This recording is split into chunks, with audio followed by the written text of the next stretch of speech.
Oi, oi, pessoal, boa noite, tudo bem? Vamos chegando para mais uma live aqui no Rotulagem e hoje com uma convidada super especial. Fazia muito tempo que eu queria trazer ela aqui, gente. Desde que eu conheci o trabalho dela, na verdade, eu já queria trazer ela aqui. E esse dia finalmente chegou e eu tenho certeza que a gente vai ter um papo ótimo, maravilhoso, perfeito, sem defeitos. Então, só me confirmem se tá tudo bem com a imagem, se tá tudo bem com o áudio. E já vi que a Fernanda já tá por aqui, vou chamar ela. Vamos chegando, boa noite. E o papo de hoje com a Fernanda, gente, vai ser sobre o profissional de alimentos, na verdade, o profissional de rotulagem, né, de alimentos na indústria.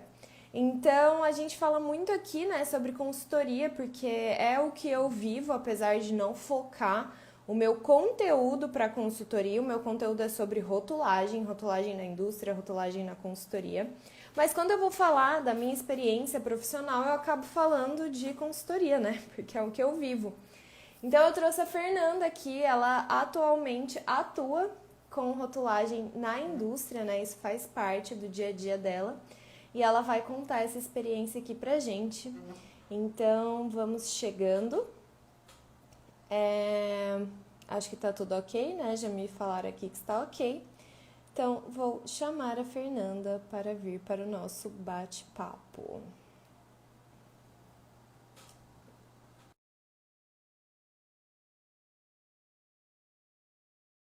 Vamos lá, gente. Boa noite. Deixa eu arrumar aqui. Deixa, Oi. pronto. Olá, Aline, tudo bem? Tudo bem e com Certo, você? muito bom estar aqui participando com vocês nesse bate-papo aqui sobre mais coisas de rotulagem, né? Seu perfil é ótimo, ajuda muitos profissionais a tirarem dúvidas aí sobre rotulagem, então estou muito feliz de poder participar aqui também com vocês. Muito obrigada. Eu que agradeço a sua presença, agradeço por você ter aceitado o meu convite. Como eu falei, desde que eu conheci o seu trabalho, eu queria muito trazer você aqui. E que bom que agora deu certo. Então, pode se apresentar para o pessoal, caso alguém ainda não te conheça, quem é você, com que você trabalha, sua formação e o que você fala lá no seu perfil também, que eu também adoro. Sigo, consumo todo o seu conteúdo. Legal, obrigada, Aline. Você está me escutando bem? Só para confirmar. Tá, né?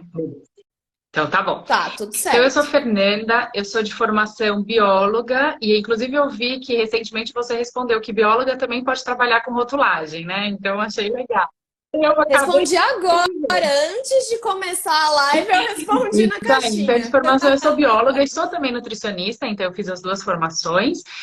Tenho um mestrado em saúde pública, fiz também algumas pós-graduações em marketing de alimentos, também em marketing e gestão de negócios. Então, eu acho que a gente estudar sempre é muito bom, né? A gente sempre abre a cabeça, abre horizontes, cria oportunidades, cria network. Então, eu fiz aí vários cursos ao longo da minha vida também. Eu trabalho já 15 anos na indústria de alimentos. Hoje eu atuo como gerente de advocacy, que a gente chama científico, né? Então, essa parte mais externa, a parte científica, para a América Latina na Unilever. E é muito bacana a gente ver que dentro da indústria a gente também consegue trabalhar com temas científicos, né, treinamentos, com aprendizagem, enfim, com bastante parte de conteúdo também. Então, tenho aí já esses 15 anos de experiência dentro da indústria. Não só consegue trabalhar com isso, como é muito importante, né? Exatamente. Assim, eu acho que faz toda a diferença trazer essa parte científica, trazer essa parte de estudos para a indústria também, porque às vezes, quando a gente vê de fora ou quando a gente está começando, eu, por exemplo, a minha graduação é em engenharia de alimentos. E eu sempre brinco aqui que o engenheiro de alimentos ele é formado para trabalhar na indústria, para ser ali funcionário e crescer de cargo, e chegar em algum cargo de gerência, diretor, pronto, e é isso. Esse é o ciclo do engenheiro. E parece que é algo pra gente, né, muito técnico, muito prático, tipo mão na massa, vai lá, resolve o problema, dá conta, não sei o que lá. e a gente esquece um pouco desse lado científico mesmo da indústria, que é tão importante, E né? ainda assim, eu acho que dentro da engenharia de alimentos é um pouco mais, vou usar a palavra aqui normal, mas assim, faz um pouco mais de sentido dentro da cabeça das pessoas que a pessoa vai trabalhar numa indústria de alimentos. Como nutricionista, nem sempre isso é uma relação tão direta, as pessoas não pensam necessariamente dessa forma. E Com menos biólogo, ainda, né? então, acho que menos ainda, Mas né? é muito importante a gente ver, sim, esse papel, e no caso do nutricionista especificamente, a gente às vezes tem até alguns profissionais que têm algumas críticas. Ah, mas nutricionista trabalhando dentro da indústria. E eu falo, gente, mas se a indústria produz alimentos, melhor que tenham muitos nutricionistas ali dentro, né? Do que simplesmente produzir Com sem esse certeza. profissional que também está habilitado ali para trabalhar com temas relacionados à nutrição. Mas é claro que também tem diversas áreas dentro das indústrias que também diversos profissionais podem atuar aí com experiências, e isso que é bacana, profissionais com diferentes olhares, eles também contribuem para a gente enxergar melhor as oportunidades, os desafios, né? Então, quando a gente tem só um tipo de profissional, a gente pode ficar enviesado com um tipo de olhar. Quando a gente tem diversos profissionais, eu acho que a gente fica mais rico, né? A gente traz mais experiência, mais olhares para a solução de problemas. Com certeza. Foi até o que a gente estava conversando antes, né? Na hora que a gente estava definindo aqui algumas pautas, que você falou, ah, eu sempre gosto de trazer essa visão do impacto na saúde do consumidor e tal. Você acha que é interessante? Eu falei, nossa, eu acho que é super interessante, porque isso é algo que eu nem posso falar. Na engenharia de alimentos, eu não estudei a saúde do consumidor, o impacto. Não, a gente vê mais o lado da indústria mesmo, de produção e tudo mais. Então, eu acho que são profissões que se complementam muito, assim, né? Não só a engenharia de alimentos e nutrição, mas aqui nesse exemplo, que é o que a gente vive, eu acho que se complementam e uma precisa da outra, porque é justamente o que você falou, são visões diferentes, são vivências diferentes, aprendizados diferentes, e muitas vezes se conversam, mas em outras vezes a gente tem visões totalmente diferentes. Eu acho isso super importante e só Exatamente. enriquece, né? Porque uma indústria que pode contar com os dois lados não tem nada a perder, só vai Exatamente. E ganhar. até a gente ter essa relação e essa troca entre os profissionais também, né? Porque aí a gente aprende muito também nas nossas visões, né? Então, acho muito bacana. Com certeza. E o que me chamou a atenção do seu trabalho, logo que eu conheci, foi justamente isso. Você estava falando de rotulagem, por isso até que me chamou a atenção, tipo, nossa, olha, uma pessoa nova falando de rotulagem, deixa eu ver. E você sempre traz esse olhar do consumidor. Então, lógico, você fala de forma técnica, hoje você atua diretamente com a Sim, rotulagem dentro da indústria? faz Faz parte, parte do seu dia a principalmente a dia? rotulagem frontal faz parte, e como eu olho para a América Latina, eu acho que eu também tenho um pouco da experiência dos outros países, e a gente faz comparações, enfim, no sentido de tentar ver o que está melhor impactando. A gente sabe que são perfis diferentes, né, modelos diferentes nos países, a população também é diferente, né? Então o tipo de informação que o consumidor quer, ou enfim, são populações diferentes, mas de qualquer forma a gente tenta ter o seu olhar para ver o que melhor está impactando, qual a melhor experiência. Mas sim, a rotulagem hoje faz parte do meu dia a dia de trabalho. Então, porque é isso que eu ia falar. Eu acho muito interessante do seu trabalho que você sempre faz esses dois pontos. A informação técnica, então, por exemplo, gente, existe uma rotulagem nutricional frontal, aqui no Brasil vai ser lupa, nananana, e aí você traz a visão do consumidor. Então, como que isso está impactando, como foi em outros países, como tudo aconteceu. Então, eu acho isso super interessante.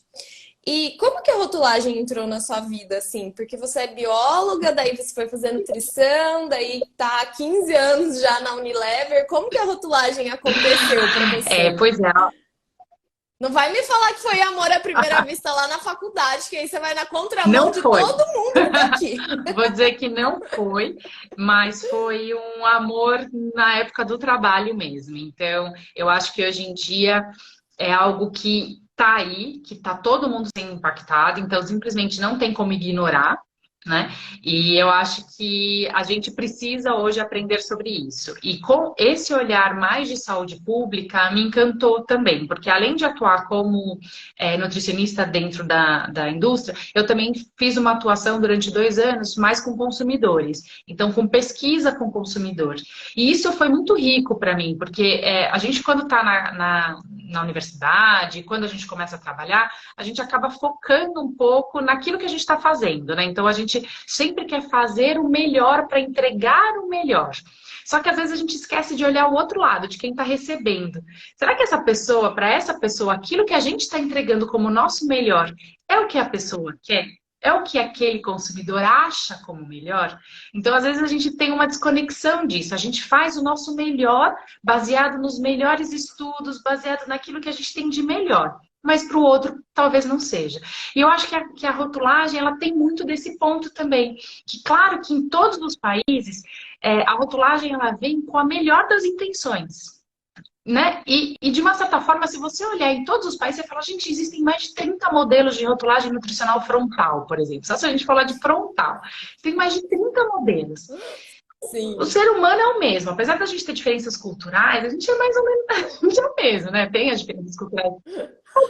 A base é a mesma, né? Para sobreviver, né? Mais ou menos a mesma.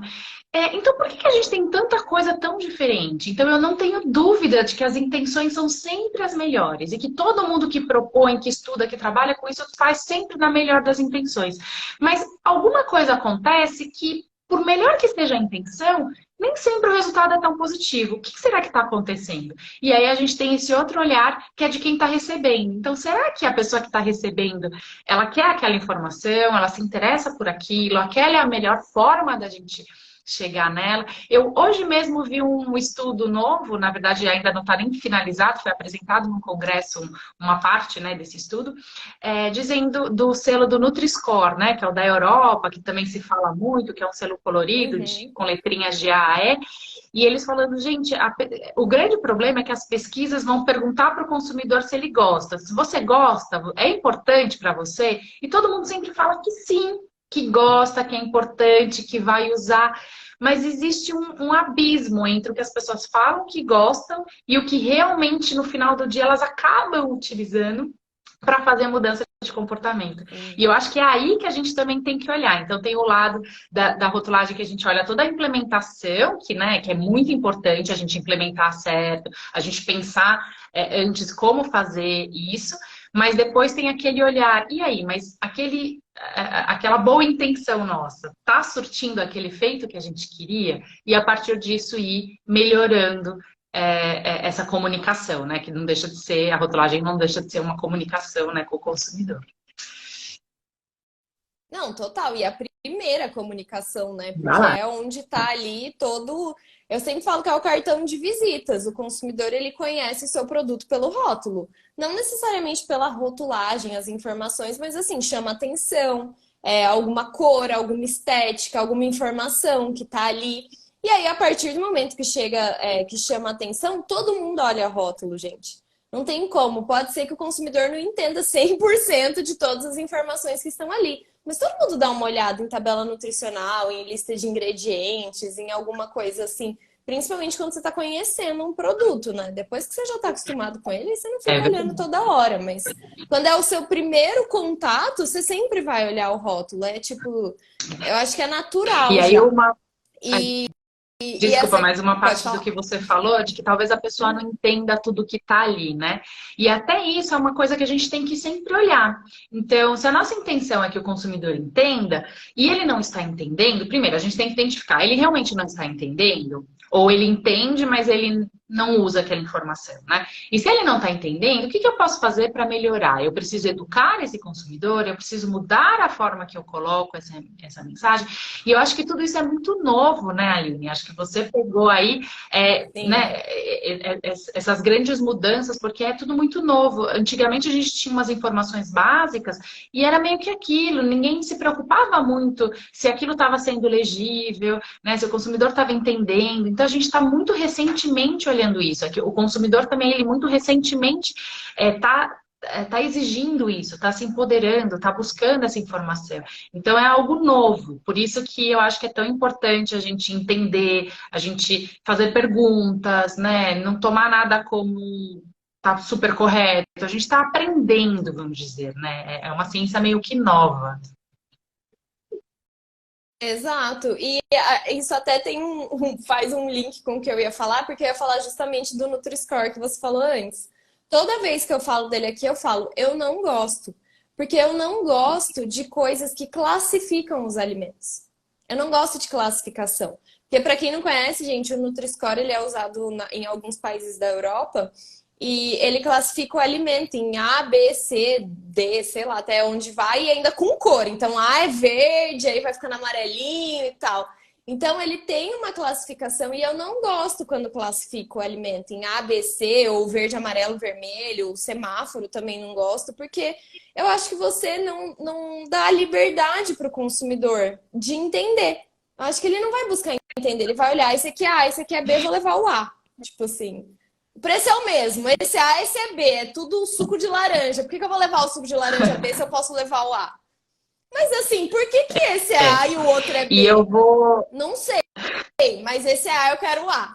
E eu falo isso até porque os meus amigos, que eu tenho alguns amigos que estão morando na Europa agora, logo que eles mudaram e começaram a ver isso, eles me mandaram, tipo, nossa, olha que legal, agora eu não preciso pensar mais. Eu olho qual tem a melhor classificação e levo ele. Aí eu falei, mas você nem sabe os critérios de classificação, e daí que às vezes você tá comprando um mais barato que nem faz, um mais caro que nem faz sentido, só porque ele é A, você nem Eu sabe falei, por que ele é A. se nutrição Então eu fosse não só gosto dar muito, nota para não. um produto, a gente já resolvia todos os problemas de saúde, né? Mas olha que Nossa, engraçado, né, pensa. Aline? Eu fiz um estudo, eu participei de um estudo, a gente inclusive publicou esse estudo, eu sou uma das autoras desse estudo, está publicado numa revista internacional, e que a gente analisou alguns rótulos, alguns perfis aqui no Brasil. E um deles foi o Nutri-Score, porque uma coisa é você tá, né, como a gente falou das diferenças culturais, né? Então, uma coisa que está acontecendo num outro país e aqui. E aqui no Brasil foi muito curioso, porque quando algumas pessoas olhavam aquele selo do Nutri-Score com as cores e com A, B, C, D, E, eles identificavam como multivitamínico. Então, eles achavam que tinha vitamina. Ah, então esse aqui tem vitamina E. Ah, esse aqui tem vitamina A. Então, olha como é, né, a diferença Nossa, do que que você já viveu, do que você já viu, né? Então, como a gente tem alguns multivitamínicos no Brasil que usam as cores, essa foi a relação que a gente viu um pouco aqui no Brasil. nossa, eu nunca ia pensar nisso. Eu pensei que você ia falar mil coisas aqui, tipo, o brasileiro gostou mais, o brasileiro entendeu melhor, o brasileiro não gostou. Não, nunca achei que você ia falar Isso que eu achei que era apareceu multivitamínico. nas Mas faz respostas sentido, de abertas, porque a fato. gente tinha algumas perguntas fechadas, né? E essas eram uma resposta aberta e várias pessoas mencionaram sobre teor de vitaminas. Nossa, que loucura. Vou adicionar mais esse critério agora na minha crítica ao Por isso que eu Nutri-Score. falo, a gente faz com boa intenção, né? Mas como vai ser recebido, a gente nunca sabe Sim, exatamente. claro. Exato. E a gente tá vindo numa época, então você também, a rotulagem apareceu na sua vida, né? Tipo, olha só, Fernanda, aqui temos rotulagem. Você E falou, não teve interessante, como gostei. ignorar. Como eu acho que Aí acontece com a não, maioria. não tem Ah, como ignorar. não foi opcional, foi tipo assim, Fernanda, rotulagem, rotulagem, Não, Fernanda, eu acho que trabalhem hoje não tem juntas. como ignorar. Qualquer profissional dessa área de alimentos tem que saber pelo menos um básico de rotulagem. Hoje não dá para ignorar. Não dá mesmo. Ainda mais com o tanto de mudança que a gente está tendo, né? Porque a gente está falando aqui da rotulagem nutricional frontal, que faz parte, né, das novas legislações de informação nutricional, que tem também a nova tabela nutricional, que também mudou muito e que também está dando baile em muita gente aí, em muita empresa. Mas a gente tem outras questões, tipo os alimentos com cereais integrais, que agora foram regulamentados, Exato. que antes não eram. A gente tem o negócio de escrever nova fórmula agora nos rótulos, que precisa lembrar, porque, né, tanto essa questão de integrais quanto FOP, principalmente os produtos estão sendo reformulados, aí sempre tem que lembrar de colocar a nova fórmula ali na frente. Então, assim, a gente vem em um ciclo de muitas mudanças na rotulagem. E aí eu fiquei aqui pensando, né, enquanto a gente estava combinando essa live, eu falei, cara, eu vou perguntar isso para Fernanda. Como que isso foi dentro de uma empresa gigantesca que tem 1 milhão de produtos para serem alterados? Com certeza vocês não esperaram entrar em vigor para começar esse Não, com movimento, né? certeza. E eu acho que tem todo. Claro que qualquer mudança de rotulagem, ela traz um impacto muito grande, mas essa especificamente, que tinha a ver também com teor de nutrientes, ela tem um adicional, né? Não é simplesmente uma rotulagem, uma regra nova e que você olha o que você tem e se adequa daquela forma, mas ela tem também a questão dos nutrientes e que dentro das grandes empresas, e aí eu posso falar da empresa que eu trabalho também, a gente já tinha um olhar para esses nutrientes no sentido de melhoria de produtos, de reformulação, de redução, né? E é algo que, inclusive, a gente vem fazendo gradativamente, junto com a Associação de Indústria, junto com o Ministério da Saúde, a gente já vem fazendo um trabalho grande de redução de nutrientes críticos. Então, essa nova regra, ela trouxe os dois elementos, um que é a adequação do rótulo, mas também esse elemento de melhoria do perfil nutricional dos produtos, que na verdade já vinha acontecendo, né? Então, algumas pessoas até falam, agora que vai ter esse selo de Alten, as empresas vão retirar, vão diminuir essas quantidades. E na verdade, isso é algo que já vinha acontecendo, é algo que a gente não faz de uma hora para outra, que inclusive, de novo, pensando no consumidor, eu posso muito bem fazer um produto sem sal, né? Sem adição de muito sal, e colocar, na hora de consumir, adicione sal. Qual será o impacto de Aham. saúde disso? Né? Eu não vou fazer um impacto bacana. Então, a ideia é, se a gente reduzir o sal do meu produto, eu não quero que o consumidor ele mesmo adicione. Eu quero entregar um produto que ele tenha essa percepção, esse sabor que ele goste, sem ter que adicionar esse sal extra para realmente ter um impacto melhor para a saúde da população. Então, as empresas já vinham fazendo esses trabalhos, a gente já tinha esses trabalhos dentro. Então, para alguns produtos, a gente já tinha alcançado um nível e a gente já conseguia ficar sem esse selo. Para outras categorias de produtos, não dá, porque o limite é muito baixo para aquele determinado tipo de produto, então é impossível fazer uma reformulação para atingir aqueles valores.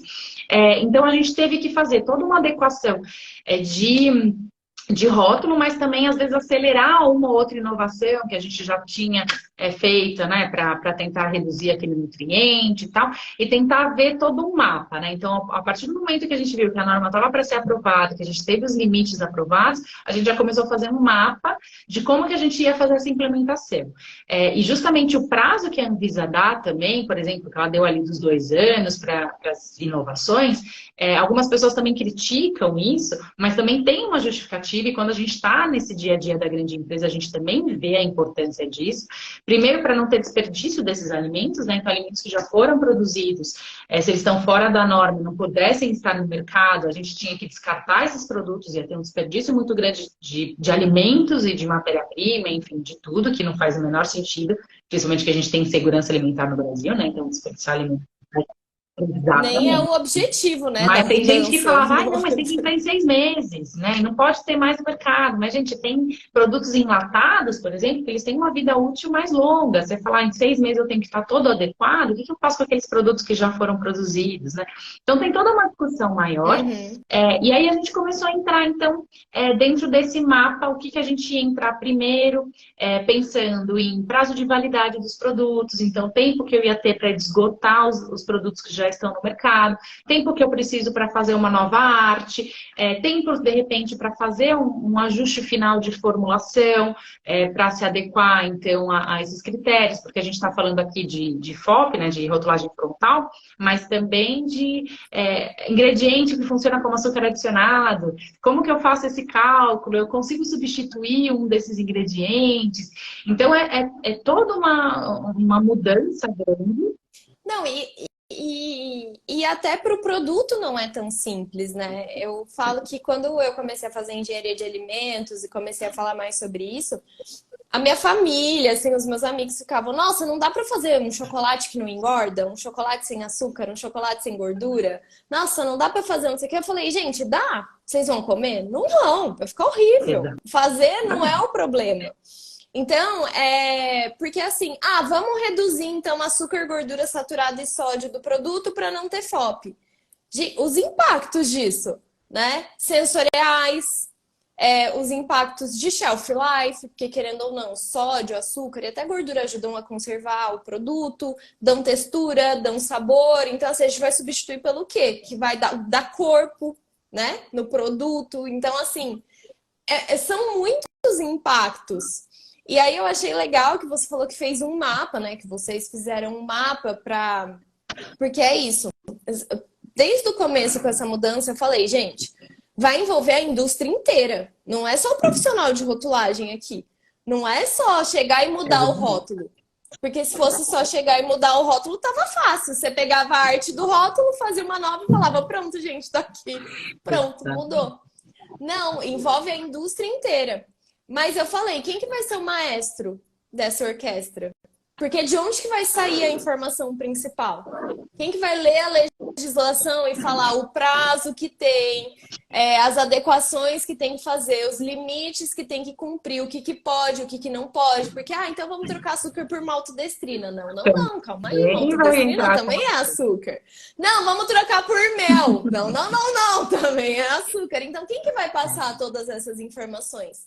Quem tem o conhecimento regulatório. Então, como que foi isso aí na hora de fazer o mapa, distribuir as É. funções e juntar? Eu imagino aquela reunião com a empresa inteira falar, gente, seguinte, temos uma É, novidade. e tem que ser um trabalho em conjunto, né? Porque é o que você falou. De repente, a pessoa que está com conhecimento da norma, ela não tem um conhecimento de desenvolvimento de produtos tão forte. Então, a pessoa não sabe indicar um substituto. Então, aí os formuladores é que podem trazer essas ideias de substitutos, igual você comentou, né? Então, eu vou colocar esse outro ingrediente. Aí a pessoa que sabe da norma fala, não, esse também não dá, ou não, esse dá. Então, realmente é um trabalho a diversas mãos, cada um contribuindo da sua área, com o seu olhar, né? Então, por isso que eu falei que é até importante pessoas com diversos olhares, com diversas experiências, mas tem realmente alguns produtos, eles são mais fáceis, né? Então, rapidamente, a gente olhando lá a fórmula, olhando a norma, a gente já imediatamente identifica o que vai fazer, vai conseguir fazer alguma mudança, não vai, precisa mudar algum cálculo, né? Então, mudou o cálculo de açúcar adicionado, então a gente precisa fazer algum cálculo novo, não, esse produto não precisa. Então, a gente foi meio que separando o que seria aqueles mais fáceis, né? Vamos dizer que já não tem muitas mudanças para se fazer em termos de fórmula, aí é só realmente mudança de cálculo, né? E de desenho de rótulo, e aqueles que a gente tinha, então, um trabalho também de desenvolvimento de produto. Então, com que a gente vai fazer alguma alteração, ou tentar fazer alguma alteração, e aí começar esse desenvolvimento. E aí, esse período de 2 anos nos permitiu fazer algumas coisas. Não conseguimos finalizar tudo, né? Então, tem coisas que a gente ainda tem no nosso mapa para continuar seguindo, e eu acho que isso é parte do processo, a gente sempre faz isso, né? Desenvolvimento e inovação. Então, algumas coisas a gente já consegue implementar mais rápido, e outras a gente demora um pouquinho. E aí eu trago um exemplo também, um caso bacana do Chile. O Chile, então, já implementou uma rotulagem frontal há mais de 6 anos, né? Desde 2016 que eles têm implementado, junho de 2016. E lá, imediatamente após a implementação da norma, a gente viu algumas empresas fazendo alguma reformulação, então retirando um pouco de açúcar, por exemplo, de sódio dos produtos, para não ter o selo de alto conteúdo. Num primeiro momento, os consumidores, eles compraram esses produtos, porque eles tinham um com selo e outro sem selo, eles, eu vou comprar esse que não é alto, que de repente vai ser melhor para a minha saúde, mas eles não gostaram muito do sabor, em alguns casos específicos a gente tem, e deixaram de comprar esse produto sem selo. Então, algumas empresas voltaram às fórmulas originais, mesmo com selo, porque o consumidor não fez a aceitação daquele produto. Então, bem na linha do que você comentou, então por isso que também não é um trabalho único, né? É um trabalho, eu acho, contínuo, da gente entender junto com inovação, mas que tem o ponto também que a gente precisa atender a expectativa do consumidor, né? E algumas pessoas às vezes também falam criticamente, que a indústria só quer vender e tal. Sim e não, mas, por exemplo, se você fizer o melhor produto do mundo e ninguém comprar, você não está fazendo impacto nenhum Exato. na saúde, inclusive, daquele consumidor. Que é bem o que você falou, um produto sem açúcar eu consigo fazer? Muitas vezes consigo, se ele não tiver um papel ali de estrutura. Mas se ninguém consumir, qual que é o impacto em saúde pública que eu vou ter daquilo também? Então, né? E nesse caso da Exato. experiência do Chile, foi interessante a gente ver isso, que muitos produtos tiveram essa reformulação inicial, mas que o consumidor depois não aceitou e ele preferiu, então, aquela fórmula original, mesmo com selo, mas que era um produto que lhe agradava mais, então as empresas voltaram para aquele produto, para aquela fórmula anterior.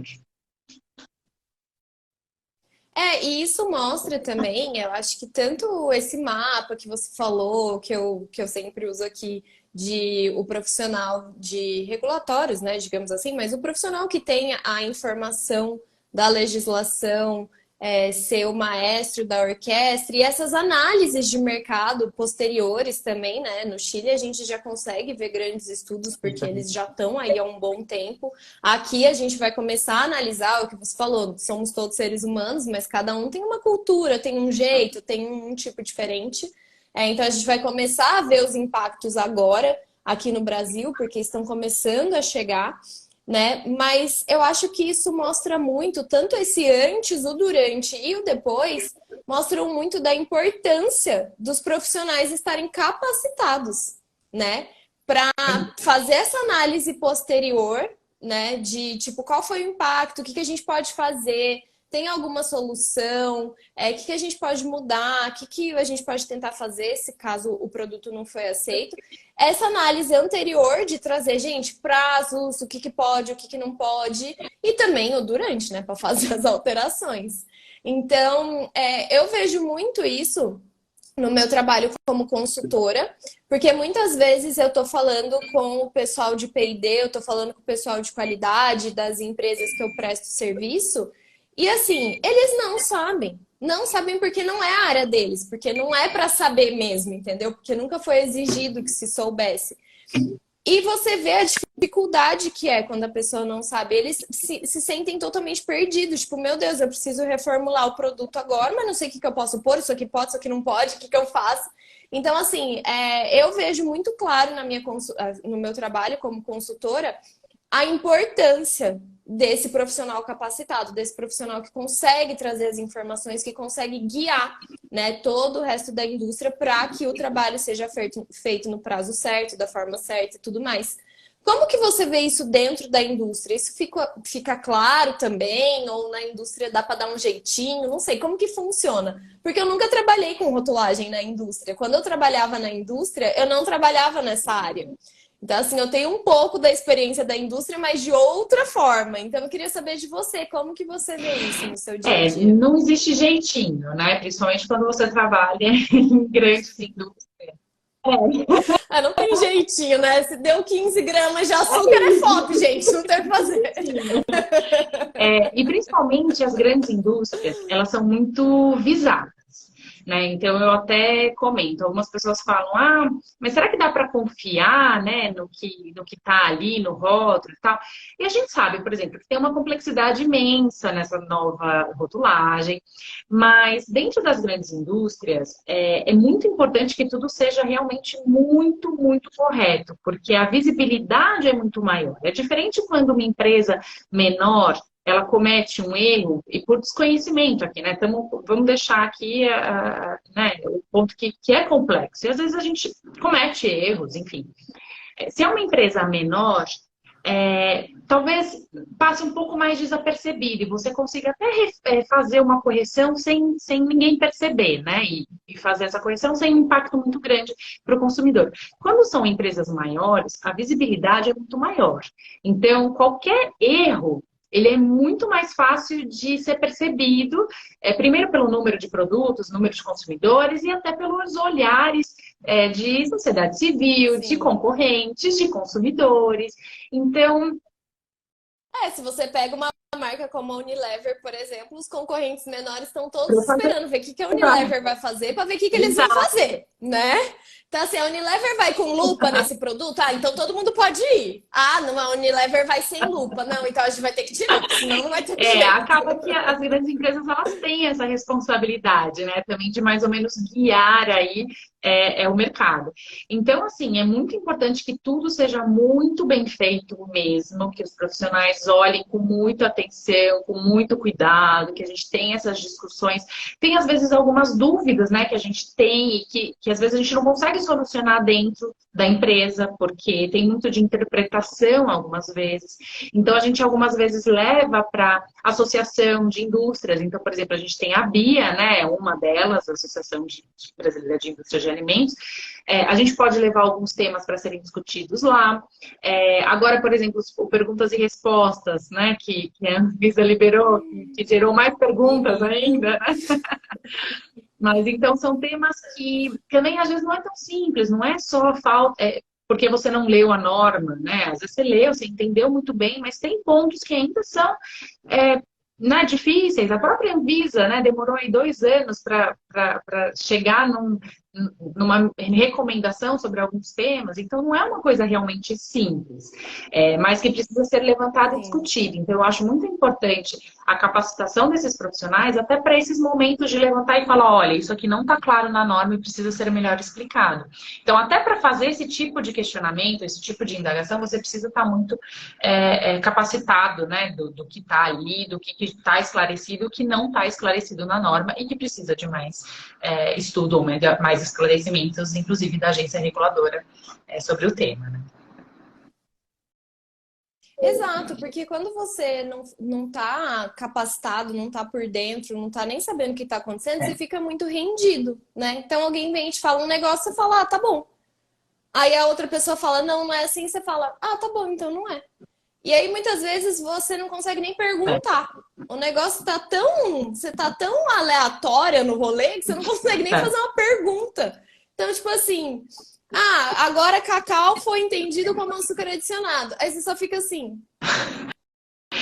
E às vezes, se você não tá... Você não consegue nem perguntar o porquê, da onde, mas olha aqui, na legislação tá escrito que você não consegue nem questionar, discutir. Aí você vê algumas outras pessoas discutindo, aí você fica lá boiando, né? Meu Deus, gente, do que esse povo tá falando? Cacau é açúcar? Cacau E é até açúcar, você, né? se você não está bem capacitado, você não consegue nem fazer essas críticas, né? Do tipo, Anvisa, eu preciso de mais esclarecimentos, por exemplo. Ou aqui não está fazendo muito sentido, porque a agência reguladora, ela também é feita de pessoas. Pessoas com uma experiência muito bacana, mas que talvez não tenha a experiência do outro lado, não tem esse outro olhar, que é aquilo que a gente comentou desde o começo. Eu lembro também uma discussão que nem é dos produtos que eu trabalho, mas que me chamou muita atenção na época das discussões com a Anvisa, que era a tabela nutricional de fórmula infantil, que não ia caber nos moldes que eles determinaram na lei. Se você fosse aplicar, não cabia dentro da embalagem. E é uma coisa que, por exemplo, às vezes as pessoas que estão ali dentro da Anvisa, elas não estão nesse dia a dia específico desse produto para saber que naquele produto específico não ia caber. Então, eles precisam também, até a própria agência reguladora, precisa dessa conversa com o setor e com as pessoas que estão no dia a dia ali daqueles produtos para mostrar que realmente, olha, não, aqui nesse caso não está fazendo sentido. E eles ouviram e adaptaram. Então, é um diálogo que é necessário, mas é outro negócio, você não sabe nada, né? Então você não consegue nem fazer essa argumentação. Olha, aqui nesse sentido não tá legal, precisa ser mudado, né? Então é importante a gente ter esse conhecimento até para esse diálogo com a agência reguladora. E até para você se sentir seguro de olhar para algo e falar, isso aqui não faz sentido. Isso aqui não pode ser assim. Porque se, por exemplo, você está lá trabalhando com fórmula infantil, igual você deu o exemplo, e alguém falou assim, olha ali aquela legislação e faz o que ela tá mandando, e aí você constrói, você olha e fala, putz, mas eu precisava de um rótulo 3 vezes maior para fazer caber essa tabela aqui, você vai achar que você fez errado. Porque daí vem aquela insegurança, né? Você fala, não é possível. Se a Anvisa colocou isso aqui numa legislação, isso aqui tem que estar certo. Sou eu que estou fazendo errado, não é possível. Você não tem essa segurança nem de questionar, de tipo, gente, isso aqui não faz sentido. Tipo, será que é assim mesmo? Será que eu perdi alguma coisa? E você vai ler a legislação de novo. Você fala, não, é isso. Eu lembro que logo que saíram, né, as novas legislações, eu conheci uma pessoa, até em um curso de rotulagem que eu estava fazendo, e aí em um dos dias a gente tinha que levar um rótulo, para cada um rótulo que você tinha feito, né, ou da empresa que você trabalhava, para pontuar, né, coisas sobre o rótulo e tal, e cada um ia analisar o rótulo do outro, enfim. E aí tinha uma menina que trabalhava com fórmula infantil e ela levou tipo um mock-up do rótulo deles, que eles já estavam tentando adaptar a tabela nutricional. E eu lembro que ela abriu assim, ela falou: olha, esse é o meu rótulo. Aí ela pegou e abriu uma parte. Esse é o tamanho da tabela. O que a gente vai fazer? Não sei. E aí é isso, aí você levanta a discussão, você tenta achar soluções, você entra em contato com a Anvisa, enfim, apresenta o dilema, porque também não dá para você virar para a Anvisa e falar, não dá, Anvisa. Não, você tem que ser Se vira. construtivo. Né? Você precisa levar Exato, são alguma discussões coisa. construtivas, né? A ideia aqui é construir, é melhorar, é sempre com essa percepção. Inclusive, quando eu coloco também algumas críticas, né, ao modelo, ao sistema, ou, por exemplo, trazendo esse ponto de que muitas vezes o consumidor ele não vai fazer melhores escolhas olhando esse rótulo, é sempre com essa ideia de adicionar um elemento para a gente melhorar a discussão, né? Não é ser contra, a favor, é pensar aqui que a gente tem que construir algo, como a gente comentou, é algo novo, apesar de já ter rotulagem frontal aí há quase 20 anos em alguns países.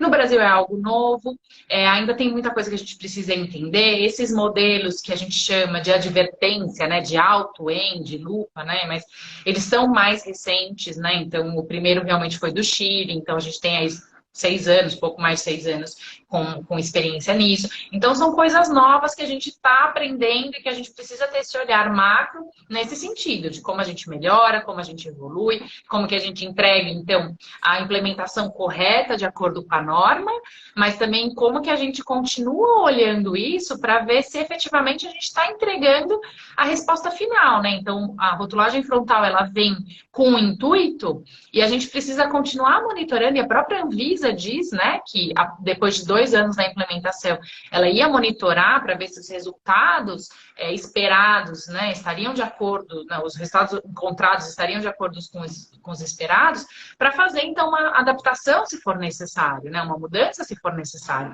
Então, eu acho que é importante também a gente ter esse olhar crítico neste momento e nos próximos anos, aí nesses próximos, principalmente 2 anos, para a gente ver o que dessa norma efetivamente foi bacana, o que pode melhorar, ou como que a gente pode, né, entender melhor aí se o resultado final está de acordo com aquelas boas intenções que a gente tem na hora que a gente desenha uma medida como essa. Exato, né? E é por isso que a gente, de novo, né, falando em unir forças, em quem está do lado da consultoria, quem está do lado da indústria, quem está lá do lado de quem faz as legislações, porque até a Luísa, né, a Luísa Zanata da NutraLíder entrou aqui e como uma boa Bino trazendo ciladas, ela já mandou aqui. E aí, vocês já entraram na polêmica dos 1000 novos entendimentos do que seriam açúcares adicionados, que foi o que saiu no novo Perguntas e Respostas, né, que tirou o sono de todo mundo. Mas isso mostrou também a importância dessa discussão, porque eu aqui, como consultora, simplesmente olhei e falei, então, gente, e aí? Como é que vocês estão? Aí fui falar com os meus clientes, ó, vocês já viram? Você viu isso? Você viu aquilo? E aí começa essa discussão, né? Então, olha, esse entendimento pra gente não faz sentido, isso aqui a gente já vai falar com a Anvisa, então eu sei, né, que tem as empresas aí se organizando pra ir, mas é como a gente falou, não dá pra você chegar lá e falar, ah, Anvisa, isso aqui não dá, não. Não, isso aqui a gente não vai aceitar. Tem que levar toda uma discussão técnica, teórica, né, enfim, pra conseguir mudar alguma coisa. E essa análise de impactos também, depois que entra em vigor, também é muito interessante, né? Porque aqui a gente está conseguindo ver agora, mas eu acho que quando a gente já tem o conhecimento, o impacto não é tão grande. Então, eu lembro que no começo do ano, muita gente começou a me perguntar, quando será que a gente vai começar a ver as novas tabelas, a rotulagem nutricional frontal? E eu ainda falei, eu acho que no fim do primeiro trimestre, por causa da Páscoa. E não deu outra, né? Tá aí, tudo é de Páscoa, com FOP e tal. E eu acho que, tipo assim, eu vejo por mim, pelo menos. Eu estive no Chile, quando eles já tinham a rotulagem nutricional frontal, e eu não trabalhava com rotulagem ainda. Então, eu lembro que aquilo me impactou muito. Eu falei assim, nossa, que é isso? Olha só, na frente dos rótulos e não sei o que, não sei o que. Me impediu de comprar todas as porcarias que eu queria? Não. Mas achei interessante, entendeu? E aí depois eu tive recentemente no México, que eles também já implementaram, só que assim, a legislação do México ela é tão restrita e a forma como ela foi pensada foi tão restrita que tudo lá tem rotulagem nutricional. Gente, tudo assim, ó, suco que é só fruto tem, Tá lá, conserva de legumes tem. Você vai no mercado, você tipo assim, a sua cabeça até ignora que tem rotulagem nutricional frontal, porque tipo é mais uma informação que estão ali em todos os rótulos. E aí eu já trabalhava, a gente já estava discutindo isso aqui no Brasil. Eu falei, gente, olha que impacto que tem isso E aqui. aí tem vários pontos interessantes nessa sua fala, né? É, um deles é justamente assim. Páscoa, agora. Queria perguntar para o pessoal aí, quem que deixou de comprar algum ovo por conta do selo de alto em açúcar adicionado? Ou alto em gordura saturada? Se tiver alguém, comenta aí, porque eu quero Exato. saber como que foi essa experiência de chegar lá para comprar o ovo e falar, ah, pensando bem, ele é alto em açúcar, acho que eu não vou levar não. Né? Ai, acho que não. Acho que esse ano a É, Páscoa vai ser com e fruta. aí me lembra de um resultado que eu li até, foi um paper que foi publicado há não muito tempo, de impactos no Chile. E que ele comentava justamente assim. Vou resumir aqui, o estudo é super longo, tem um monte de insights, mas eu vou resumir bem, bem resumido. Para aqueles produtos que o consumidor já sabe, tipo ovo de Páscoa, a rotulagem não impactou nada. Então, os produtos indulgentes, as pessoas continuam comprando mesmo quando tem selo. E nesse caso, um outro insight: quanto mais selo, melhor. Então, se o ovo tiver o selo de açúcar e o selo de gordura, ele é mais gostoso do que se ele tiver só o de açúcar. Isso foi um pouco do que estava passando, do que está passando no Chile. Porém, tem alguns produtos, por exemplo, eu sempre gosto de usar o de biscoito, que eu acho que fica visual, né? Mais clássico. A gente tem, na categoria de biscoito doce, no Chile também, você tem diversos tipos de produtos. Desde aquele biscoito doce, que ele tem recheio e ele tem cobertura de chocolate, que ele é delicioso. E você tem também aquele biscoito doce que ele tem aveia, né? Ele tem fibras, ele tem um pouco menos de açúcar, mas ele continua sendo um biscoito doce. Mas ele tem um perfil nutricional melhor do que aquele recheado com cobertura. O que aconteceu no Chile?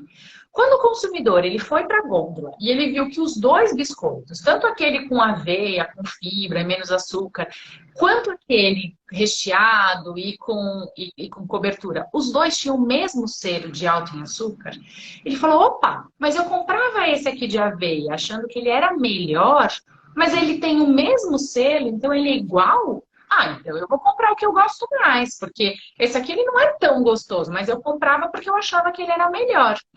E aí a gente está vendo uma mudança. Então, aqueles produtos dentro daquela categoria que eram considerados mais saudáveis, continua sendo um biscoito doce, mas ele tinha um pouco menos de açúcar, mais fibra, ele deixou de ser consumido, então o consumidor trocou esses melhores por aqueles mais indulgentes, porque ele entendeu que eles eram iguais, os dois eram ruins iguais. Ah, então eu vou por aquele que eu gosto mais. Então a gente viu no Chile, a gente está vendo que as vendas dos produtos mais indulgentes, daquele da categoria, vai, tô colocando esse exemplo. Então, esses recheados com cobertura, essa venda cresceu e aqueles com fibras e menos açúcar, as vendas caíram. Então, nesse sentido, eu, como nutricionista, pensando na perspectiva de saúde, foi oposto ao que a gente esperava pela lei. A gente esperava que o consumidor fosse Exato. mais para aqueles produtos mais saudáveis. Por mais que continue tendo açúcar, mas ele tem, às vezes, 50% menos açúcar que o outro. Só que como o selo frontal de alto em açúcar, Uhum. ele é igual para os dois, o consumidor não consegue ver essa distinção de que aquele produto, apesar dele continuar com selo alto, ele tem 50% menos do que o outro. Isso não acaba sendo perceptível para o consumidor e pode gerar essas trocas, que nesse caso, pensando em saúde, é uma troca ruim, é uma troca equivocada. E outro achado interessante linkado Sim. a isso, que os consumidores acharam, foi que não há uma mudança de categoria de produto. E os autores claramente colocam, não houve, por exemplo, uma redução do consumo de cereais, porque é uma categoria que tem muito selo, para frutas. Eles não viram um aumento no consumo de frutas quando você tem uma categoria com muito selo e uma categoria com baixo selo, então você vê essa migração. Eles não observaram. Então não é que a pessoa deixou de comprar o ovo de Páscoa e foi comprar fruta. No Chile não é isso que a gente está observando. Apesar de, talvez, nas boas intenções, quando a gente desenha, né, essas ideias da legislação, você tenha essa intenção. Isso não foi o que foi observado no Chile. E aí os autores, então, concluem que os modelos eles devem ser vistos dentro da categoria. Então, eu deveria até ter limites por categoria de produto, para que eu consiga ter uma diferenciação por categoria. Porque se eu não conseguir diferenciar naquela categoria, eu perco o impacto, né? E os consumidores não mudam de categoria. Então, não é que ele vai deixar de comprar o chocolate ou o biscoito doce e vai comprar uma fruta ou algum outro produto. Então, esses foram insights interessantes. Claro, o Chile é uma norma diferente, né? O modelo gráfico é diferente, o perfil nutricional é diferente, os consumidores têm uma cultura diferente, mas eu acho que é um insight interessante para a gente observar o que pode acontecer aqui no Brasil. E no Chile também o que aconteceu é que não houve uma melhora de fato nos produtos que decidiram se livrar do selo, né? Não é que eles ficaram mais saudáveis e melhores. O que se viu muito lá foi uma crescente no uso de edulcorantes, por exemplo. Ah, agora você não consome mais açúcar, mas você está consumindo um monte de edulcorante. Então, também pensando no consumidor e nessa questão de vamos melhorar a saúde pública e tal, será que isso é interessante também? É, Né? Então tem essa questão também, assim, para é, se Do avaliar. ponto de vista de saúde, existem muitos dados realmente mostrando o impacto negativo do açúcar. Então, qualquer redução de açúcar, ela pode ser vista como benéfica. Mas é claro que a gente tem que olhar o todo, que é o que você comentou. E quando a gente olha a reformulação no Chile, a gente vê que ela sim aconteceu para algumas categorias específicas, poucas. Mas que para a grande maioria, como o limite, ele é um limite único, né? Um limite único para alimentos sólidos, um limite único para bebidas, assim como a gente tem no Brasil também, a gente acaba tendo essas limitações de que para algumas categorias o limite ele fica muito restritivo e para outras categorias ele fica até leniente, porque para aquela categoria não faz sentido, né? Então, esses autores, no caso do Chile, eles comentam que se o perfil fosse feito por categoria de produtos, talvez ele estimulasse mais a reformulação do que no caso lá. E aí eu tenho um dado também bastante interessante, depois eu posso até compartilhar as referências com você, Aline, se o pessoal, né, que está assistindo tiver interesse, você compartilha depois com eles, em termos de redução, né? Então, a gente tem um dado no Chile que depois da implementação da norma, a gente teve cerca de redução na quantidade de sódio, por exemplo, dos produtos que eram comprados, né, no mercado, numa média aí de 29 miligramas, 30 miligramas de sódio por pessoa por dia, né? Uma média quando a gente faz. E às vezes eu falo, mas o que é esse número, né? Esse 29, o que ele é? É muito, é pouco? E aí eu comparei com o valor que a gente tem para o Brasil, que é relacionado à redução de sódio vinda do acordo voluntário que as indústrias têm junto com o Ministério da Saúde. Então, junto com o Ministério da Saúde, no Brasil, a ABI, a Associação de Indústrias, ela tem esse acordo para reduzir a quantidade de sódio em alguns alimentos, né? E vir fazendo essa redução gradual e toda a indústria junta, que tem um poder muito grande, né? Inclusive de influência de percepção de sabor. E só com um dado muito simples do que já foi feito há alguns anos, e ainda essa redução no Brasil ela continua, mas do que já foi feito, a gente já tinha uma redução de 100 miligramas por pessoa por dia. Então, Nossa, é muito mais com uma medida que é um acordo voluntário, não é uma medida que impacta a rotulagem, não é uma medida que sai tanto na mídia, né? E a gente teve um impacto muito maior. Então, é isso que eu também acho importante a gente perceber. Qual que é o objetivo? Se o objetivo é reformular os produtos, talvez medidas mais específicas por categoria de produto sejam mais eficientes, porque aí você tem por categoria o que eu vou fazer com aquele produto específico, como que é a reformulação naquele produto. Agora, quando a gente está falando de informação nutricional, aí é diferente. Aí uma rotulagem, ela tem um papel importante nisso. Então, também é importante todo esse tipo de discussão quando a gente está falando de normas, né, de rotulagem, de alimentos, enfim, só para trazer aqui outros elementos que também estão aí. Não, mas é super importante você pontuar esses outros elementos, porque uma coisa que eu falo aqui desde o começo é essas mudanças na rotulagem nutricional agora, elas são medidas de saúde pública. Elas não foram feitas do nada. Tipo, não é que alguém da Anvisa um dia acordou e falou: ah, quer saber? Vamos mudar essa rotulagem nutricional aqui, né? Não, tem todo um motivo. E são medidas de saúde pública, né? Para ter um impacto mesmo na saúde do consumidor brasileiro, com essas doenças que podem vir por causa de uma má alimentação, enfim. Mas desde o começo, a Anvisa, e eu também deixo muito claro aqui, que elas não vão resolver o problema. Não é porque agora tem uma FOP que pronto, resolveu o problema. Não é porque agora a tabela, teoricamente, está mais fácil de ver e de compreender e de se comparar produtos, que, beleza, resolveu o problema. Porque você falar isso é a mesma coisa que falar que nutricionistas poderiam resolver o problema da obesidade, porque daí era só ir na nutricionista, ela ia te falar o que você vai comer, e você vai comer aquilo e pronto. Você vai perder os 2 quilos que você quer, ou você vai resolver o seu problema de obesidade, ou enfim. E não é assim, gente, porque se fosse, tava todo mundo que quer ser magrinho, magrinho. A gente ia lá na Nutri, ela falava, ó, come um mamão de manhã, uma saladinha aqui, a gente fazia isso e pronto. Né? Mas não é tão simples assim. Então, eu acho muito interessante trazer esses outros dados de impacto e tal, para a gente entender que a gente faz parte do negócio, mas não é isso que vai resolver sozinho, né? Tem todo um entorno, tem toda uma questão que realmente precisa ser avaliada, porque é o que você falou também. No Chile foi assim, aqui também a gente tem limites únicos, né? Para sólidos e para líquidos, e é realmente isso que a gente vê. Tem categorias que nem foram impactadas, que olharam esses limites e falaram, nossa, tá ótimo, não preciso nem me preocupar. E tem outras categorias que também olharam esse limite e falaram, cara, não adianta nem eu tentar, não vai acontecer, e é isso. Que foi até o que a Ayla falou aqui, que você perguntou dos ovos de Páscoa, né? A Ayla falou, eu trabalho com chocolate, a gente nem cogitou mudança de fórmula. Porque não ia rolar. A Eline mandou aqui, o valor do ovo tá mais assustador que a FOP. Gostei dessa. Mas é muito importante, né, Aline, isso que você trouxe, porque a própria Anvisa, é o que você falou, né? A própria Anvisa coloca que o objetivo do FOP no Brasil é informação, né? É trazer informação.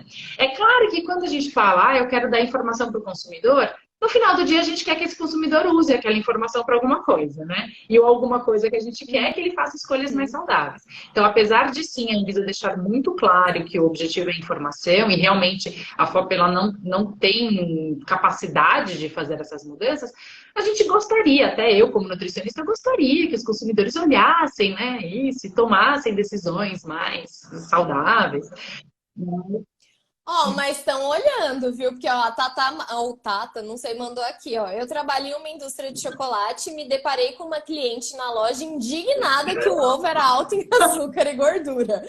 Eu fiquei pensando, será que ela achava que chocolate não tinha? Então, ó, tá tendo impacto, uma outra experiência que a gente viu do Chile também. Que os primeiros 6 meses da implementação da norma, a gente viu mudança em certos hábitos de consumo. Então, deu a impressão que foi isso. Algumas pessoas chegaram e falaram, gente, não vou consumir isso porque isso aqui tá alto em gordura, não dá. Mas durou só 6 meses. Aí depois já voltou. Nossa, então, na primeira vez que você foi, se assustou, a segunda vez você olhou e falou, nossa, a terceira vez você já falou, já acostumei. E outra, não tive como optar por uma outra, né? Então, categoria. Ou então aquela, né? Comi isso a vida inteira, nunca fez mal, não vai ser agora. Mas, assim, categorias de alimentos que você tem tanto produtos com FOP e sem FOP, você ainda tem a opção de escolher. Mas para aquelas categorias que você não tem, né? Que é o que os exemplos que a gente está dando, então o consumidor compra assim mesmo, que foi como eu comentei, ele não muda de categoria. Não é que ele vai deixar de comprar ovo de Páscoa e falar, gente, a Páscoa esse ano vai ser com cenoura. Isso não foi observado. E eu acho isso muito importante também, quando a gente vê que as grandes empresas, né, que as grandes marcas que são líderes de mercado estão se preocupando com isso, pelo menos aqui no Brasil. Então a gente vê um movimento dessas marcas de não quero a FOP, eu vou reduzir, como você falou, tem o acordo, né, das indústrias com a Anvisa, tanto de redução de sódio quanto de redução de açúcares, que não vem de hoje, que está aí anos e anos fazendo essa redução gradual. Então eu acho muito bom a gente ver isso, porque eu acho que isso impacta muito na decisão do setor. Então, assim, quais são os líderes de mercado de, sei lá, biscoito doce, igual você usou de exemplo? Ah, tal. Como que eles vão? Eles vão ter FOP ou eles não vão ter FOP? Porque eu acho que quando os outros, né, as empresas menores vêm, tal, que são líderes de mercado, vão com FOP, eu vou me dar o trabalho de não ter, entendeu? Então vamos nivelar todo mundo ali com FOP. Agora, quando tem esse movimento de ia lá, estão se movimentando, não vão ter FOP. Aí eu acho que todo mundo se movimenta. E aí eu acho que o negócio fica bom. E por isso que ter limites alcançáveis... Quando é possível, né? Porque como a gente falou, tem por isso que ter produtos limites desafiadores, mas alcançáveis, eles são importantes. São eles que movem a reformulação. Quando eu tenho limites que já são muito fora, aí eu realmente não ajudo na reformulação. E aí, quando eu tenho limites que a gente não alcança, pode trabalhar contra, que foi o exemplo dos biscoitos doces. Porque aí, se eu tenho aquele biscoito que, poxa, eu investi um monte, eu uso um ingrediente que é bem mais caro e eu tenho 50% menos açúcar do que aquele outro, só que eu não consigo comunicar isso para o meu consumidor, porque se eu tenho FOP de alto em açúcar, eu não vou poder falar que eu tenho 50% menos de açúcar. Apesar de eu ser alto também, eu ainda tenho 50% menos do que aquele outro. Eu não posso comunicar. Então, o consumidor ele não vai receber essa informação. E aí eu não consigo diferenciar esse meu produto. Se eu não diferencio o produto, ele provavelmente é mais caro, ele provavelmente é menos gostoso, porque ele tem menos açúcar.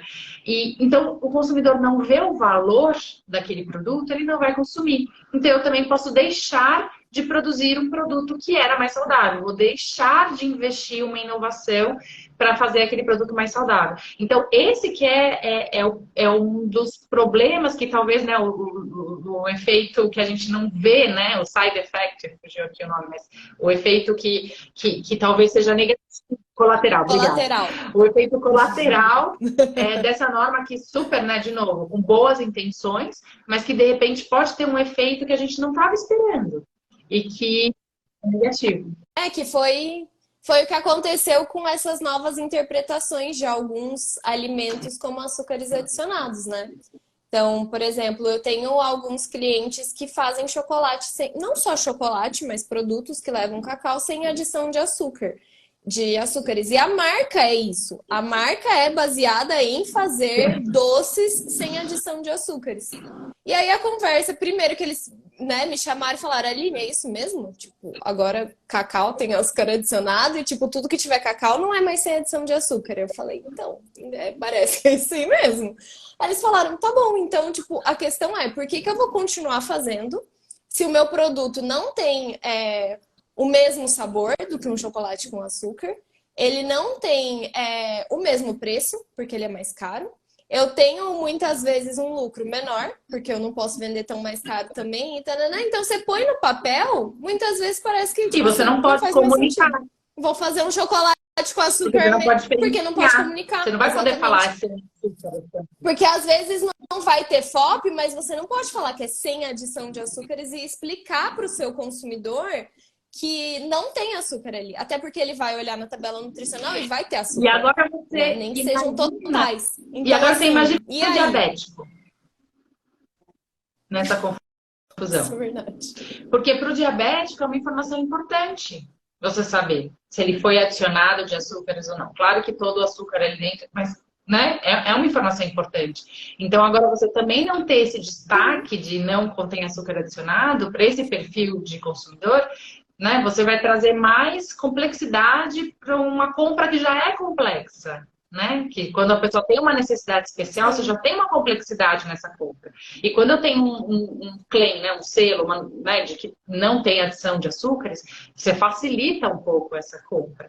Agora, então assim, tem impactos que a gente algumas vezes não vê, né? Então são esses efeitos colaterais da norma e que muita coisa a gente não consegue prever antes também. Muita coisa só quando acontece. Exato. Mas então a gente precisa estar atento, a gente precisa levantar esses dados para uma nova conversa, né? No futuro, uma nova oportunidade, a gente levantar esses pontos. Esses perguntas e respostas dos açúcares até antes, né? O quanto antes a gente precisa levantar esses pontos, porque faz sentido alho frito ser considerado açúcar adicionado? Ovo, gente. Mentira. Ovo nem tem Molho açúcar, de pelo amor de tomate. Deus. Né? Então, eu acho que são pontos que realmente... Primeiro, a realidade, eu vou até fazer um pedido para você, Aline. Eu queria entender de onde veio isso. Se você conseguir fazer... Se eu conseguir entender aonde veio o racional, porque algum racional teve, né? São pessoas, são técnicos, trabalham na Anvisa, que a gente respeita muito. Alguma razão teve. Eu só não consegui, a minha inteligência ainda não alcançou para entender qual foi o pensamento deles para chegar nessa lista. O racional foi o seguinte, né? Por exemplo, do ovo. Não é exceção. Ovo não é fruta, não é vegetal, não é lácteo. Então, o molho de tomate, o alho não é frito. exceção. Então, aí eles consideram que é uma fruta ou um vegetal muito processado. Então, não é tipo assim, não veio... O molho de tomate eu não sei explicar, tá? Porque pra mim ele veio direto do tomate. Mas eles consideram muitas vezes que não é um derivado direto. Entendeu? Tipo assim, não é um suco, não é um suco concentrado, não é a fruta em pó. Ela passou por muitas O suco transformações. de tomate Então, poderia já não... sair.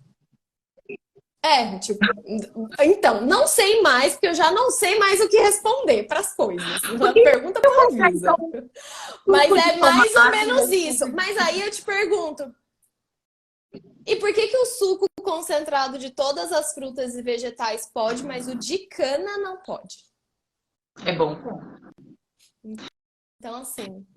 porque tem sacarose. Também. Sim, mas outras frutas e vegetais também têm sacarose. Tem, Beterraba, por exemplo. Ninguém falou nada tem o do suco açúcar de de beterraba, né? Inclusive. Tanto é que tem, né? Existe o açúcar de beterraba.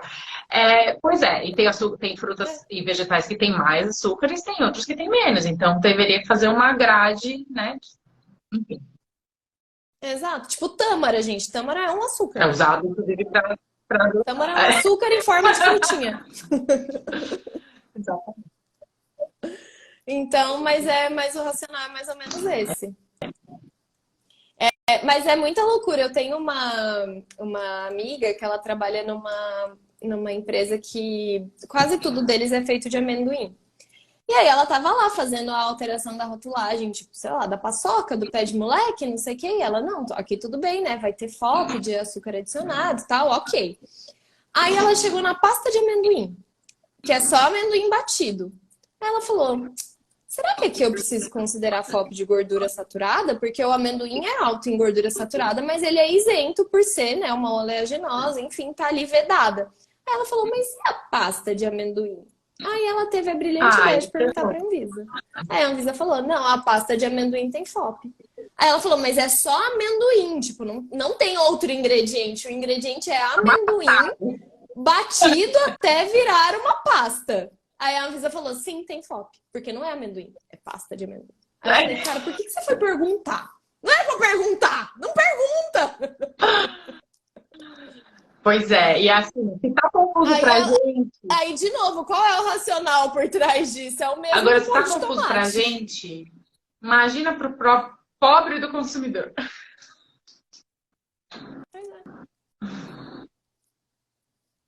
Que é igual a tabela nutricional de produto que precisa de preparo Gente, com adição de outros não é ingredientes, né? Se a gente tem que montar um organograma para fazer, você imagina o E aí eu tenho consumidor para um entender comentário isso nesse no sentido, mercado. inclusive com os produtos. Por quê? Eu vou dar um exemplo aqui, purê de batata.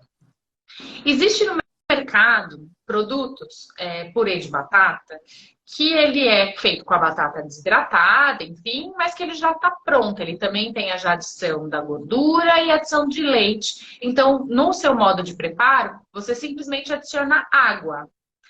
Há outros tipos de produtos que, inclusive, eles acabam sendo mais baratos no mercado porque eles são só a batata desidratada. E que para fazer o purê na sua casa, você ainda precisa adicionar a margarina, a manteiga, a fonte de gordura e o leite. Nesse caso, o FOP de cada um, eles vão ser diferentes, porque o FOP se refere só ao produto. Então, um produto é só batata e o outro produto já é pronto. Ele já tem a batata, ele já tem a gordura e ele já tem o leite. Talvez a tabela por 100 gramas talvez seja exatamente idêntica, porque os 100 gramas ele já considera os outros ingredientes adicionados e já é a receita final, né? Mas a do produto vai ser bastante diferente. E aí um pode ter FOP e o outro não. Só que aí quando você for consumir, o que você vai consumir é exatamente igual. Mas de origem na venda, um pode ter FOP e o outro não. Gente, olha que loucura! A pessoa vai consumir exatamente o mesmo produto, mas na hora que você comprar, aí um tem FOP e outro não tem. Eu fiz uma brincadeira com isso logo que saiu a legislação. Eu acho que eu estava até fazendo tipo um estudo de caso dela lá no Vida de Rotulagem, numa das aulas ao vivo. E aí a gente foi, não lembro agora se foi no Vida de Rotulagem ou no Plat, mas enfim, eu tava com algum dos alunos fazendo esse estudo de caso e a gente tava falando de mistura para bolo. Porque daí eu até brinquei e falei assim, a mistura para bolo, ela pode virar simplesmente farinha com fermento. E aí você vai vendendo, tipo assim, o que é o bolo de chocolate? É essa mistura para bolo aqui, que é farinha com fermento, que em casa você vai adicionar chocolatado em pó, leite, ovo, manteiga, açúcar e pronto, porque daí ela não vai ter FOP, entendeu? Aí o bolo de milho é o quê? É a farinha com fermento, que em casa você vai adicionar fubá, Então, tipo assim, o que vai determinar o sabor daquela mistura para bolo é o que eu vou falar para o consumidor adicionar em casa, porque aqui mesmo eu vou vender farinha com fermento. Eu acho que você está dando uma boa ideia. Se tiver alguém aí com startup, de fazer kit. Você pode vender a farinha com fermento, depois só o achocolatado, depois só a parte da gordura, depois tudo em saquinho separado. E você vai no mercado, você compra separado, só que você compra um desse, um desse, um desse, um desse, tudo sem FOP, chega em casa e você mistura tudo. Só que se você vendesse tudo junto, ele teria o FOP. Teria FOP, exato. É isso. E aí que eu falo, o que a gente está ajudando efetivamente o consumidor a fazer escolhas mais saudáveis, a entender melhor de nutrição, né? Porque um ponto também, quando algumas pessoas me perguntam qual que é o benefício, né, dessa norma, o que você vê de positivo também, né? E eu acho que o que eu vejo de mais positivo, principalmente do FOP, é de tentar trazer essa curiosidade ou esse interesse pela questão nutricional do alimento, né? Então eu espero que não seja algo para assustar, que a gente tem algumas pesquisas também que mostram que às vezes esse selo, excesso, pare, a pessoa meio que se assusta. Eu espero que esse não seja o perfil do brasileiro, que ele não veja aquilo como algo, então não quero, mas que ele veja como um interesse. Então que isso abra as portas para maior informação nutricional, para que a pessoa tenha mais interesse em entender, em conhecer o que está ali, entender o porquê daquele selo, né? Então, essa é a minha expectativa, né? Eu estou um pouco otimista, eu acho, mas é o que eu gostaria de ver, que pelo menos isso traga uma melhor educação nutricional, vamos dizer, para a população, né? Mas a gente sabe que simplesmente o FOP ele não quer dizer muita coisa, ele é muito limitado, né, na informação. E eu também costumo dizer que, assim, informação é uma coisa, que é o que vai trazer o FOP, vai trazer informação alta em açúcar. Conhecimento é outra. Então, o que eu faço com essa informação? Como que eu trago essa informação para minha escolha alimentar? Como eu trago a informação desse produto na minha dieta? Então, o que a gente tem também, pode ser que a pessoa vá comprar um bolo e chegue lá e fale, nossa, esse bolo é alto em açúcar, né? Tipo do ovo de Páscoa. Então eu não vou comprar esse bolo aqui porque ele é alto em açúcar. Sabe o que eu vou fazer? Vou comprar naquela boleira lá do lado da minha casa, que tem um bolo delicioso e aquele não tem alto em açúcar. E ele não tem alto em açúcar porque ele não está sujeito à rotulagem. Mas provavelmente ele tem até mais açúcar do que aquele bolo de saquinho que está ali com aquele selo de alto em açúcar. Então, quando a gente fala também impacto para a saúde, né, tem a questão de que hoje no Brasil a gente já tem um pouco dessa percepção de que os alimentos industrializados eles são de má qualidade nutricional, eles são piores. Agora a gente tem esse FOP só para os alimentos industrializados. Então você pode aumentar afastar essa percepção de que é o industrializado que é o alto em açúcar e gordura. Sendo que quando a gente olha os dados do Brasil, né, da FOP, da POF, de pesquisas de orçamentos familiares, a gente vê que a maior parte do consumo de açúcar e de sódio vem da preparação caseira, não vem da indústria. Então, cerca de 70% do consumo de sódio vem da adição em casa, da adição às preparações, e cerca de 60% do açúcar vem dessa adição caseira, não vem dos alimentos industrializados. Só que com essa medida, a gente pode, inclusive, fortalecer essa percepção errada de que, na verdade, é o alimento industrializado que está entregando esses nutrientes, e aí a pessoa pode deixar de consumir aquele alimento e começar a fazer uma receita em casa e até utilizar mais desses ingredientes, né, de açúcar e sal, por exemplo, e gordura, e vai ser um efeito colateral negativo, né, aí também da rotulagem. Então, é muito ampla a discussão, né? Muito, nossa. E isso que a gente ficou aqui só na nova rotulagem nutricional, né? Porque se a gente for abrir para todos os aspectos de rotulagem, acho que a gente fica 3 dias aqui falando termina. Sem parar. Mas não termina. Mas é exatamente isso que você falou. E aí eu volto de novo na importância do profissional capacitado, atualizado, e que consegue, né, entender todos esses aspectos, consegue olhar para fora da indústria, consegue olhar para dentro, trazer a informação, levantar discussões, né, questionar algumas informações que foram passadas, algumas informações que foram dadas. Isso é muito importante, porque é só assim que a gente realmente vai conseguir construir algo relevante, algo que realmente impacte o consumidor da forma que é para ser, ou que chegue mais perto disso, né? Porque até ter essa percepção de, então o meu bolo vai ser considerado com açúcar adicionado e tal, e talvez o da boleira ali da minha rua não, de você levar isso para dentro da sua empresa e falar, cara, a gente precisa fazer alguma comunicação nesse sentido. Então vamos conversar com o marketing, vamos fazer alguma ação para informar os consumidores sobre isso, porque se não vai partir da Anvisa, vai partir de mim, vai partir da nossa empresa, a gente vai fazer essa comunicação.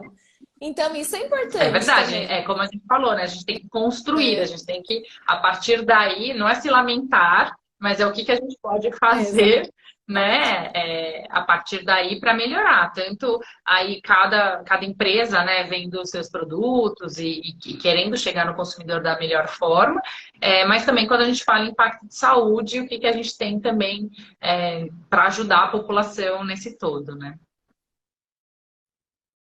Com certeza. Ó, não sei se você está conseguindo ler os comentários, mas está todo mundo amando a live. Ó, vou ler um aqui que eu acho que resume, que a Julie mandou. Essa é a melhor live sobre rotulagem que eu já assisti.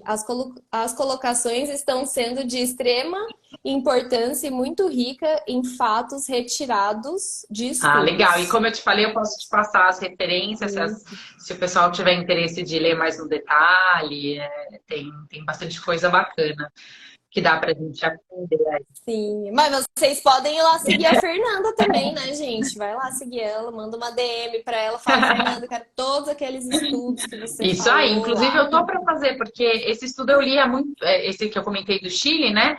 Eu li agora recente, eu ainda não consegui fazer um post bacana sobre ele, então espero fazer nas próximas semanas, aí eu aviso você também, Aline, se eu conseguir fazer alguma coisa bacana para compartilhar com vocês, porque tem muito dado, muito bacana, e que a gente precisa começar a olhar de forma mais crítica. E eu olho muito também para começar a ver o que pode sair do Brasil, né? Então a gente vem aqui para o seu lado. Exato. Mas esse é um negócio.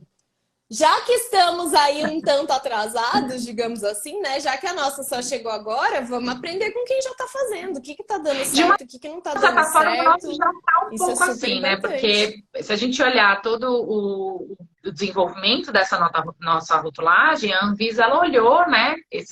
Ainda era recente, mas ela olhou essas outras implementações. Então, a ideia é meio que essa, né? Cada um que vem tentar fazer um pouquinho melhor. Nem sempre dá certo. Como a gente viu do México, sai um pouquinho mais torto, que agora está na Argentina também. Mas a ideia é sempre a gente tentar ir aprendendo e melhorando, né? Com a experiência do coleguinha, né? Então, vamos sempre evoluindo. Acho que esse é o objetivo, ser sempre positivo e ir para frente, né? Com certeza. Fernanda, é isso. Já te aluguei bastante, amei. Eu tava super ansiosa para fazer uma live com você, amei muito. Acho que a gente ainda tem muito o que falar, então assim, já fica o convite para você Ah, vou voltar adorar. mais vezes para a gente abordar outros assuntos aqui. Tem mais alguma coisa que você queria falar, que você acha que é importante colocar? Pode ficar à Né, o que eu acho que é vontade. bacana, se a gente puder, e até acho que você tem um papel fundamental aí também, é de tentar trazer um pouco desses insights dos consumidores também. Eu sei que você está no dia a dia aí da consultoria também com as empresas, mas muita gente segue seu perfil, né? Eu vejo comentários muito bacanas no seu perfil também. Então, acho que é uma coisa bacana se você puder tentar trazer um pouco do que os consumidores estão sentindo disso, né? Um pouco dessa vida real aí do que vai acontecer. Como a gente comentou, a Páscoa veio, né? Porque no Natal os produtos tinham sido produzidos um pouco antes de entrar a norma em vigor, né? Em setembro. Não esperaram outubro, produziram tudo em Sim. setembro e a gente não viu muito no Natal. Mas agora na Páscoa realmente a gente já começa a ver, e eu acho que vai ser interessante, principalmente por esse trabalho bacana que você faz, de estar aí ajudando a democratizar esse conteúdo também, esse conhecimento, né? E esse contato do dia a dia com o consumidor também, de trazer um pouco desses insights que você tenha, porque as pesquisas, elas demoram um pouco mais, né? Nem sempre elas conseguem ser tão estruturadas. Então, se você conseguir também trazer alguns insights, vai ser bacana e acho que muito útil para todos nós. E acho que é um pouco isso. Acho que a rotulagem, ela não Com é... certeza. Ela tem a parte da aplicação, né, da norma, que eu acho que é muito importante, mas ela não é só isso, né? Ela tem toda a parte de conhecimentos para o desenvolvimento da rotulagem, que é aquilo que a gente comentou, né? Então, os profissionais que têm esse entendimento para conseguir trabalhar junto na discussão desse desenvolvimento da norma. A gente tem depois que a norma já está no mercado, toda a parte de aplicação, né, de garantir que ela está sendo bem cumprida, mas também de resultados do que está acontecendo dali para frente para a gente voltar para a discussão. Então é um trabalho contínuo, todas as etapas têm trabalho, né? Tem gente que fala, agora que a norma já está aí, acabou o trabalho. Não, não. Agora É agora que o e bicho vai continua pegar. depois. Então, depois que. Aí vamos dizer assim, daqui 2 anos, quando as empresas já tiverem entendido, né? Já souberem bem o que está acontecendo, acabou o trabalho? Não, não, não acabou o trabalho. A gente tem que agora ver o que isso está impactando, ver se a Anvisa vai abrir mais discussão, como que a gente contribui com isso. Então, né, o trabalho ele só está começando ainda. Tem muita coisa para a gente fazer. Exatamente, que é o que eu sempre falo, né? O pessoal acha que vai dar um boom agora por causa da nova rotulagem, integrais e tal, e tipo, vai passar a hora que todo mundo tiver adequado, passou. Não, gente. Tem muita coisa a ser feita ainda, tá só Como a gente falou, começando ainda é um mesmo. tema Só novo, né? começando. Apesar de eu até comentei, alguns países já existem há muito tempo, mas é uma coisa muito nova ainda essa questão de rotulagem nutricional frontal, principalmente no Brasil. Então o tema ele só começou, daqui para frente não tem volta, né? Daqui para frente é só aprimorar Exato. esse tipo de comunicação, aprimorar rótulos. Não existe mais a gente falar, rótulo não é mais importante. Então é um caminho sem volta. Daqui para frente só fica mais complexo. Exato. Até porque a percepção do consumidor pelo rótulo também vem aumentando, né? O interesse e tal. E assim, eu sempre pego exemplos de a nossa rotulagem nutricional antiga, né? Que estava em vigor antes dessas novas entrarem. Ela ia fazer 20 anos agora. E tinha gente fazendo tabela nutricional errada, 20 anos depois. A de alergênicos, se a gente for pegar uma mais recente, entre aspas, mas ela é de 2015. E tem gente declarando alergênicos errado até hoje.